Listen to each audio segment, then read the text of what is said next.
మొన్ననే కాళేశ్వరం ప్రాజెక్టు తెలంగాణకు కల్పతరు అని స్పష్టంగా రాష్ట్ర ప్రజలందరికీ అర్థమయ్యే విధంగా పీపీటీ ప్రజెంటేషన్ కూడా ఇవ్వడం జరిగింది. సరే, రాజకీయ దురుద్దేశంతో కాంగ్రెస్ పార్టీ ఈ కమిషన్ ఏర్పాటు చేసిన న్యాయ వ్యవస్థ మీద, రాజ్యాంగం మీద పూర్తి గౌరవము, విశ్వాసం ఉన్నటువంటి పార్టీ బీఆర్ఎస్ పార్టీ.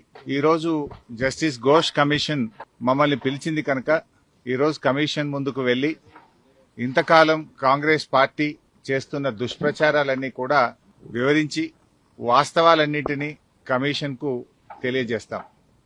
సో మా దగ్గర ఉన్నటువంటి పూర్తి సమాచారం, అన్ని విషయాలను కూడా కమిషన్ దృష్టికి తీసుకువెళ్తాం.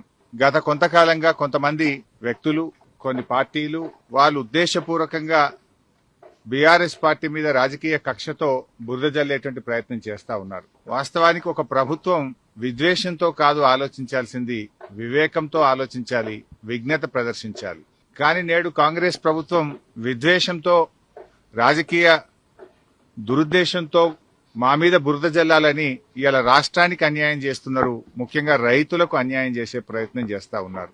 నేను ఒకటే కోరుతా ఉన్నా, విజ్ఞత ప్రదర్శించండి, వివేకంతో ఆలోచించండి. ఈ రాజకీయాల కోసం తెలంగాణ రాష్ట్రం యొక్క నీటి హక్కులను కాలరాయొద్దు అని చెప్పి ఈ ప్రభుత్వానికి హితవు పలుకుతా ఉన్నాను. సరే, అంతిమంగా ఎందుకంటే మాకు రాజ్యాంగం మీద, దేవుడి మీద నమ్మకం ఉన్నటువంటి పార్టీ, అంతిమంగా న్యాయం గెలుస్తుంది, ధర్మం నిలబడుతుంది, వాస్తవాలు ప్రజలకు అర్థమవుతాయి. అందువల్ల ఈరోజు కమిషన్ ముందుకు వెళ్తున్నాం.